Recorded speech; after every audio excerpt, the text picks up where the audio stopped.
कार्यक्रम में श्रोताओं आप सभी का बहुत बहुत स्वागत है। आज का दौर समस्याओं का दौर है और हम लगातार देख रहे हैं कि हर वर्ग की अपनी अलग समस्याएं हैं। खास तौर से जब हम मनोवैज्ञानिक समस्याओं की बात करते हैं और चुनौतियों की बात करते हैं तो बाल्यावस्था और युवावस्था या हम किशोरावस्था की बात करें तो ये ज़्यादा चैलेंजिंग है। इसी विषय पर बातचीत के लिए आज हमने आमंत्रित किया है डॉक्टर पवन शर्मा को, जो कि शहर के जाने माने मनोवैज्ञानिक हैं और आज आपसे बातचीत करेंगे कि बाल्यावस्था और किशोरावस्था में कौन सी प्रमुख समस्याएं हैं और क्या चुनौतियां हैं स्वयं उन किशोरों के पास और उनके अभिभावकों के लिए। डॉक्टर पवन शर्मा, आपका बहुत बहुत स्वागत है कार्यक्रम में। बहुत बहुत धन्यवाद अनिल जी, आपका भी स्वागत है। डॉक्टर शर्मा, सबसे पहले तो ये बताएं कि अगर हम बाल्यावस्था की समस्याएं बताएं तो वो कौन सी हैं, क्योंकि लगातार हम संचार माध्यमों के द्वारा ये जान रहे हैं और ये चिंता का विषय भी है कि जो बच्चे हैं वो हिंसक होते जा रहे हैं। जी बिल्कुल। ऐसा क्यों है? सबसे पहले तो मैं आपकी बात से यही कहना चाहूंगा कि जो आज हम लोग कार्यक्रम पे बात कर रहे हैं, चर्चा, वो है बाल्यावस्था और किशोरावस्था। जबकि आपको ये जानकर के ताज्जुब होगा कि आज के परिवेश में किशोरावस्था जैसी अवस्था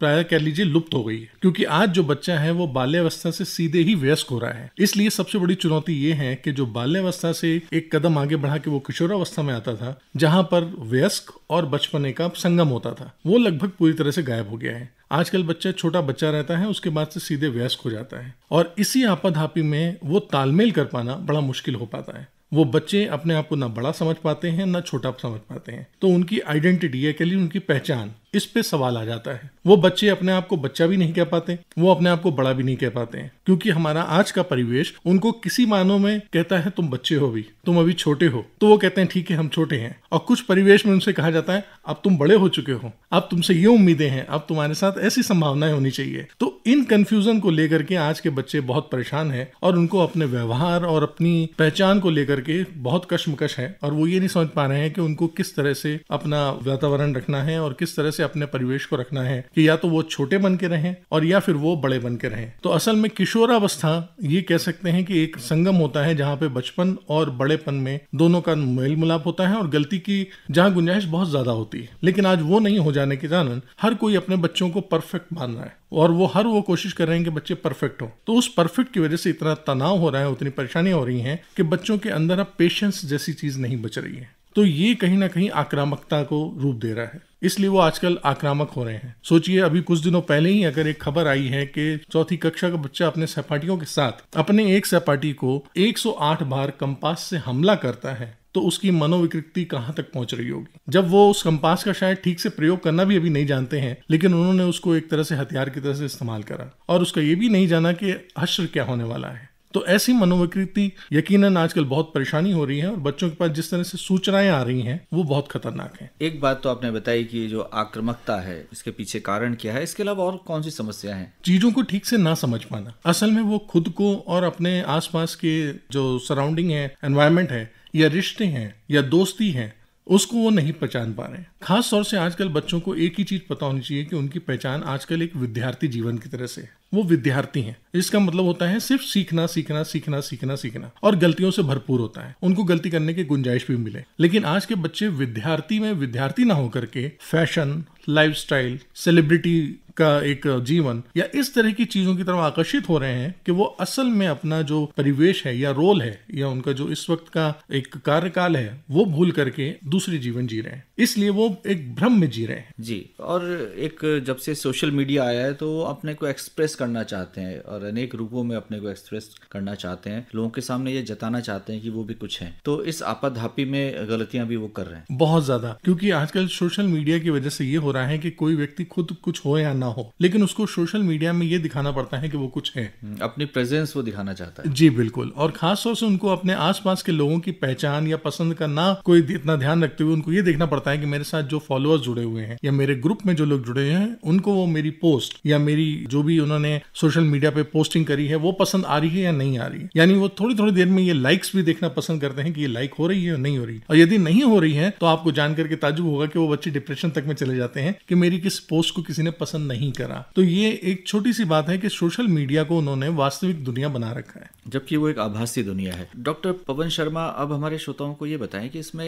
अभिभावक कितने दोषी हैं। यदि बच्चों के व्यवहार में ये परिवर्तन देखने में आ रहा है तो समाज तो दोषी है ही, उसका जो परिवेश है, लेकिन उसमें जो अभिभावक है उनकी भूमिका क्या सकारात्मक है? ये आपने बहुत अच्छी बात बोली है और हम आपको ये बताना चाहेंगे कि खास तौर से आज की पीढ़ी के जो अभिभावक हैं, और जबकि कभी हम उनके वर्कशॉप करते हैं या प्रोग्राम करते हैं तो हमारे पास से ये वर्ड निकलता है कि क्या वो प्लान करके पेरेंट बने हैं या एक्सीडेंटली पेरेंट बन गए, यानी वो कहीं ना कहीं गलती से पेरेंट बन गए हैं। अभी उन्होंने पेरेंट बनने की ड्यूटी स्वीकारी नहीं थी, जिसके लिए कई बार होमवर्क करने पड़ते हैं, अपने आप को तैयार करना पड़ता है। तो पेरेंट्स आज की तारीख में जो नई पीढ़ी के हैं वो अपना समय और अपने शौक अपने पेरेंटहुड को नहीं देना चाहते। और उनके साथ ये भी दिक्कत हो रही है कि जो हमारे पेरेंट्स रहे हैं पीछे, जो कि इतने टेक सेवी नहीं थे, इतने सोशल मीडिया में नहीं थे, वो सीधे कहते हैं मुझे ये नहीं आता है। लेकिन आजकल के बच्चे जो कि इन टेक सेवी को बहुत ज्यादा इस्तेमाल करते हैं, और छोटा सा 5-6 साल का बच्चा बगैर किसी यूजर मैनुअल के मोबाइल को ऑपरेट करता है, उसके गेम खेलता है और गेम इतने अच्छे से चलाता है कि उसको ये भी नहीं पता होता है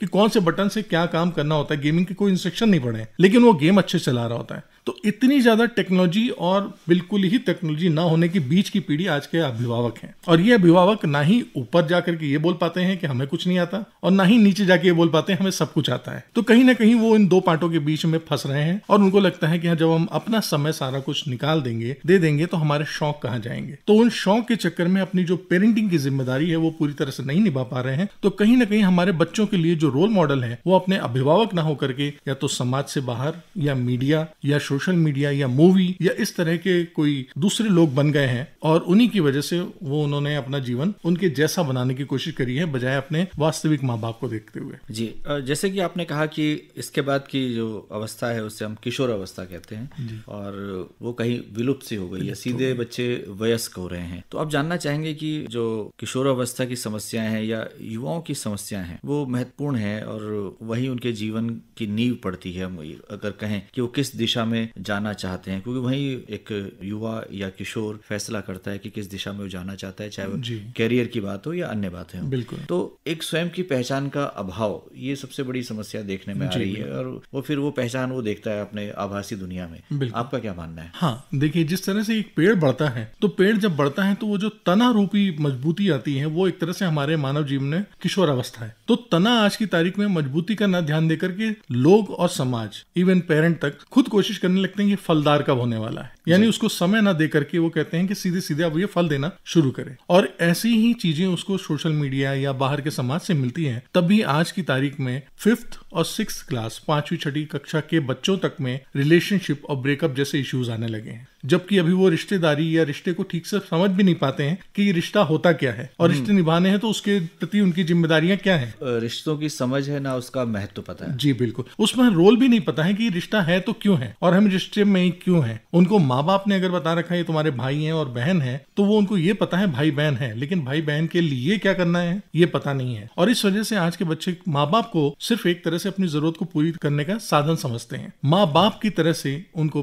पेश आना या उनको बताना, एक रोल मॉडल मिलना, वो मुश्किल पड़ रहा है। इसलिए ये जो किशोरावस्था की जो एक पीरियड होता है, एक एरिया होता है, जहां पर बच्चे रिश्तेदारी को समझते हैं और बड़े होने लगते हैं, और उनको गलतियां करने का एक एरिया भी मिलता है, स्पेस भी मिलता है कि हाँ आप गलती कर सकते हो, यहाँ पे सीखने का मौका है। लेकिन आज वो उनके पास एरिया नहीं है। इस वजह से ये कह सकते हैं कि वो जो किशोरावस्था वाली एरिया है वो गॉन हो चुकी है, वो जा चुकी, लुप्त हो गई है। जी, डॉक्टर पवन शर्मा, आप भी मानते हैं कि अब शॉर्टकट्स ज्यादा ढूंढे जा रहे हैं और एग्रेशन ज्यादा दिखाई दे रहा है युवाओं में? जी, इसको अग्रेशन ना कह के हम ये कहते हैं कि पेशेंस नहीं है सर। जी, सब्र की कमी। अगर सब्र नहीं है तो अग्रेशन ऑटोमेटिकली आ जाता है, क्योंकि जब भी आप कभी पौधा लगाते हैं और पेड़ लगाते हैं तो हमें खुशी होती है कि जब उसमें से एक कली निकलने लगती, तो हम समय देते हैं, बल्कि ये नहीं कहते हैं कि हमारे पास अब फल आने लगा। तो ऐसे ही हम बच्चों के साथ भी कर रहे हैं, बच्चों के साथ भी माहौल ऐसे ही हो रहा है कि उनको समय नहीं मिल पा रहा है। खास तौर से माँ बाप अगर बच्चे के साथ बैठे हैं और टीवी देख रहे हैं तो सारे अपने मोबाइल में लगे हुए हैं, वो एक साथ एक क्वालिटी टाइम नहीं स्पेंड कर रहे हैं जिसमें वो एक दूसरे के साथ बात कर सकें, जीवन के मूल्यों पर बात हो सके, या बड़े बूढ़ों के साथ कुछ चीजें सीख सकें। तो ये पेशेंस नहीं आ रहा है। आज की तारीख में उनको तुरंत ही पढ़ाई चाहिए और तुरंत ही रिजल्ट चाहिए और तुरंत ही बाहर समाज में जाकर के सक्सेस के नए नए पैमाने हैं वो चाहिए। जैसे मोबाइल महंगा चाहिए,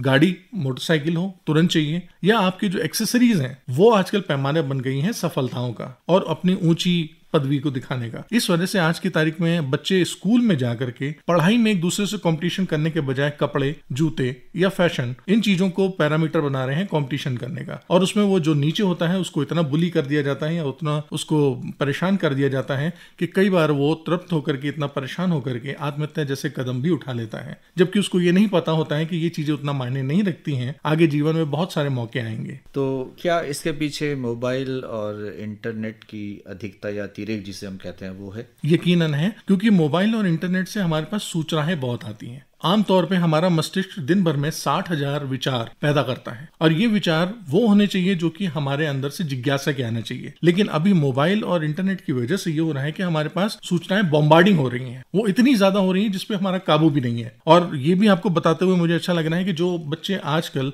बच्चे क्या बड़े भी कह लीजिए, रील्स के आजकल शौकीन हो गए हैं। रील्स इस मामले में बहुत ज्यादा खतरनाक है, क्योंकि जब भी आप रील्स देखने लगते हैं तो एक रील शायद आपको एक दूसरा इमोशन देती है, खुशी का, एक रील अगली वो दुख का देती है, अगली एक रील वो कहीं ना कहीं आपको एक चिंता का विषय देती है। तो आपके भावनाएं, इमोशन तुरंत ही इतना जल्दी ऊपर नीचे हो रहे होते हैं कि आप उससे बाहर आने के बजाय उसी में फंस जाते हैं। और अगर 2 मिनट की रील देखने के लिए आप कोशिश कर रहे होते हैं तो शायद आधा 1 घंटा भी आप वहां से हट नहीं पाते हैं। तो इस वजह से आपकी भावनाएं ऊपर नीचे होती हैं और आपका कंट्रोल नहीं हो पाता है, पेशेंस नहीं होता है, तो ये आपके लिए मूड डिसऑर्डर जैसी बीमारियां पैदा करता है। तो यही कारण है कि एंग्जाइटी और डिप्रेशन ज्यादा देखने में आ रहे हैं। जी, एंग्जाइटी का देखिए सीधा सा मानना होता है कि जो भी चीजें आप कर रहे हैं उसका आपको रिजल्ट ना मालूम हो, ये अंदर आपके एंग्जाइटी पैदा करता है, उत्सुकता कि क्या होने वाला है, क्या होने वाला है, क्या होने वाला है। और डिप्रेशन आमतौर पे एक डिप्रेशन फैशन वर्ड बन गया है। असल में डिप्रेशन सैडनेस का एक एडवांस रूप है। जब आपके पास दुख 12 दिन या 13 दिन से ज्यादा चिपका रहे, सेम दुख,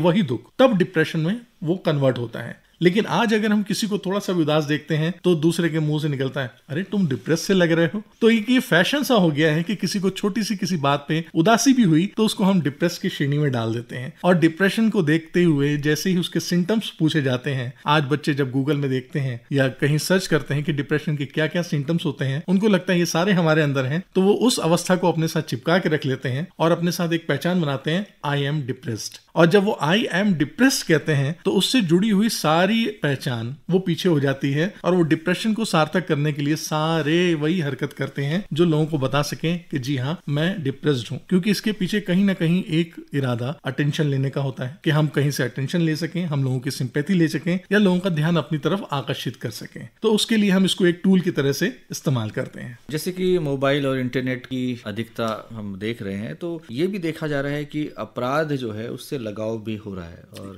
क्राइम स्टोरीज और इस तरह की फिल्में देखने का जो प्रचलन है युवाओं में बढ़ता जा रहा है। बिल्कुल, आप भी मानते हैं क्या इस बात? यकीनन है, क्योंकि आज की तारीख में जब भी कभी हिंसा या एक्शन दिखाया जाता है मूवी में तो वो हमेशा हीरो दिखाया जाता है कि हीरो इतने सारे मर्डर कर रहा है, इतने सारे लोगों को गोलियां मार रहा है, बम से मार रहा है और वो एक रोल आइडल है। तो आइडल है तो उसको देखते हुए हमारा जो भी कोई व्यक्ति, जो भी बच्चा उसको अपना रोल मॉडल मानता है तो यकीनन वो वही कैरेक्टर, वही एक्टिविटीज अपने लाइफ में करेगा, क्योंकि उसको ये लगता है ये रिवॉर्डिंग है। क्योंकि जैसे ही वो सिनेमा में या कहीं और देखता है कि एक्शन हो रहा है, वो किसी को मार रहा है, तो सारी ऑडियंस ताली बजाती है, खुश होती है, तो उसको भी लगता है ये रिवॉर्डिंग कैरेक्टर है कि जब मैं भी करूंगा तो शायद मुझे कहीं ना कहीं इसकी शाबाशी मिलेगी, बजाय ये समझिए कि वो एथिकल है या नहीं है। वो सिर्फ एक मनोरंजन का साधन ना होकर के वो काल्पनिक और वास्तविक दुनिया में अंतर नहीं समझ पाता है और उसको वो वैसे ही जी रहा होता है। अब आपसे जानना चाहेंगे कि विगत कुछ वर्षों में नशे की तरफ ज्यादा रुझान देखने में आया है युवाओं का। बिल्कुल, खास तौर से जो हमारे यूनिवर्सिटीज के कैंपस हैं उनमें ये कुछ ज्यादा ही दिखाई दे रहा है जी। तो इसके पीछे भी कोई खास कारण आपको दिखाई देता है एक मनोवैज्ञानिक के रूप में? यकीनन, क्योंकि जो नशा आजकल लोग कर रहे हैं उसमें खास तौर से हमने जब स्टडी करा है तो 2 कारण आते हैं। पहला आता है रोमांच, जो कि रोमांच के चक्कर में हर नया बच्चा कोशिश करता है कि एक बार हम देखें इससे क्या होता है, क्योंकि उसने ये देख रखा है ये फैशन की तरह से, और अपने हौसले को बढ़ाने के लिए वो नशे का एक सहारा लेता है और कई बार ऐसी हरकतें करने के लिए जो वो होशो हवास में नहीं कर सकता है तो उसके लिए वो नशे की कोशिश करता है। और कुछ लोगों को जिनको वो अपने सोसाइटी में रोल मॉडल मानता है, उनके समुदाय में जुड़ने के लिए उसको वो हरकतें करनी पड़ती हैं जो वो लोग भी कर रहे होते हैं। तो वो चाहे ना चाहे उसको नशा छोटा बड़ा या वो भी करना पड़ता है ताकि मैं इनके समुदाय में शामिल हो सकूं। और दूसरे कुछ ऐसे लोग होते हैं जो बच्चे अपने लिए घर से फ्रस्ट्रेटेड हैं, जिनको बहुत ज्यादा कुंठित हैं, जिनको सवाल जवाब नहीं मिल पाते, जिनको इतना ज्यादा परेशान किया जाता है या हर बात में उनको नीचा दिखाया जाता जाता है तो सोचते हैं कि जब मुझे इतनी परेशानी हो रही है तो मैं अपने आप को खत्म करता हूँ। तो वो सीधे सीधे अपने आप को खत्म ना करके थोड़ा सा किश्तों में काम करते हैं। वो नशा करना या लोगों से झगड़ा करना या कभी ट्रैफिक रूल तोड़ना या कोई ऐसे अपराध करना, वो ऐसी प्रवृत्ति में चले जाते हैं कि जब उनके कभी अभिभावकों को शर्मिंदा होना पड़े। यानी जब अभिभावक शर्मिंदा होते हैं तो कहीं नहीं कहीं उनके दिल में एक संतुष्टि होती है, वाह मैं इनसे सामने सामने तो बदला नहीं ले सकता था, लेकिन इस तरह से मैंने इनको नीचे दिखाया है, मुझे खुशी हो रही है। तो जब वो ये फल देखते हैं तो इस आचरण को वो और बढ़ाते हैं, बार बार करते हैं, रिपीट करते हैं, ताकि उनके माँ बाप को या अभिभावकों को फिर से शर्मिंदगी झेलना पड़े। तो ऐसे में वो सीधे सीधे लड़ ना सकने के बाद वो साइड से लड़ते हैं, वो दूसरे तरीके से, और फिर ये एक आदत सी हो जाती है, क्योंकि जब भी वो इस नशे में जाते हैं उनका दिमाग थोड़ी देर के लिए सुस्त हो जाता है और अभी के चुनिंदा जो चैलेंजेस हैं वो उनको पता नहीं चलते हैं। वो थोड़ी देर नींद में होते हैं, रोमांच में होते हैं, सो जाते हैं, दोबारा उठते हैं तो फिर आगे बढ़ जाते हैं। समाज में जो यौन अपराध हैं वो लगातार बढ़ रहे हैं और युवाओं की संलिप्तता उसमें कुछ ज्यादा है। आप इसके पीछे क्या कारण मानते हैं? इसके पीछे सिर्फ इतना है कि जो फैशन है, आप अगर नेशनल क्राइम रिकॉर्ड ब्यूरो का डाटा देखेंगे तो उसमें आज की तारीख में 51% से ज्यादा वृद्धि हो चुकी है, और जिसमें खास तौर से नाबालिग हैं। इसमें क्राइम करने वाले और क्राइम का शिकार होने वाले दोनों ही हैं, क्योंकि कहीं ना कहीं वो रोमांच की वजह से करते हैं। जैसा मैंने आपको कहा कि किशोरावस्था उनके पास से हट गई है, तो वो कहीं ना कहीं अथॉरिटी के लिए, पावर दिखाने के लिए। देखिए, यौन अपराध सिर्फ और सिर्फ मनोरंजन के लिए नहीं होता है। यौन अपराध इसलिए भी होते हैं कि ये अपने आप को पावर दिखाने के लिए, यानी अपने आप की शक्ति प्रदर्शन का काम होता है, क्योंकि आदिकाल से मनुष्य ऐसा ही करता आ रहा है। जब भी कभी वो किसी के ऊपर अपनी सत्ता दिखाता है या अधिकार दिखाता है तो ज्यादातर उसके खिलाफ यौन अपराध किए जाते हैं। इसी तरह से बच्चे आज की तारीख में, ये हमारी जेनेटिक लर्निंग है, तो वो हमारे बच्चे इन यौन अपराधों को, चूंकि आजकल आप देख रहे हैं इतना फैशन के तरीके से इसको प्रेजेंट करा जा रहा है कि आप ये भी नहीं समझ सकते हैं कि ये गलत है या सही है। तो ऐसे में जो बाल मन होता है, जो किशोर बच्चे हैं, वो ये नहीं समझ पाते हैं कि ये हमें जो मैसेज मिल रहा है या इन्फॉर्मेशन मिल रही, चाहे वो विज्ञापन के थ्रू, चाहे मीडिया के थ्रू, कि ये सच है या गलत है, भ्रम है। तो वो इसी को आचरण बनाते हैं और किसी के ऊपर अपना अधिकार डालने के लिए वो कहीं ना कहीं ऐसे अपराध कर देते हैं। तो बाल्यावस्था और युवावस्था की जो समस्याएं हैं उनके विषय में आपने बड़े विस्तार से हमारे श्रोताओं को बताया। तो ये युवाओं के लिए और ख़ास तौर से हम अभिभावकों के लिए ये एक बहुत बड़ी चुनौती है, और कहीं ना कहीं समाज के लिए भी चुनौती है, बहुत डॉक्टर पवन शर्मा। क्योंकि ये बाल किशोर लोग ही हमारे देश का भविष्य है, यही आने वाले समय में देश का प्रतिनिधित्व करेंगे। तो जिस तरह से हम इनको ज्यादा समय दे सकते हैं, इनको ज्यादा सकारात्मक संदेश दे सकते हैं, उतना ही ज्यादा अच्छा हमारा प्रतिबिंब देश को, विदेश को, हर जगह जाएगा और समाज को जाएगा कि हम कितने ज्यादा सभ्य समाज के या सभ्य देश के नागरिक हैं। तो आज आप इस कार्यक्रम में आए और बहुत ही महत्वपूर्ण बातें आपने हमारे श्रोताओं के साथ साझा की। निश्चित तौर पर ये बातें जो हैं ये लाभदायक सिद्ध होंगी, और हमारे जो अभिभावक हैं और युवा भी इस कार्यक्रम को सुनते हैं तो उन तक एक अच्छा संदेश आएगा। आपका बहुत बहुत आभार, धन्यवाद। जी, बहुत बहुत धन्यवाद आपका। नमस्ते।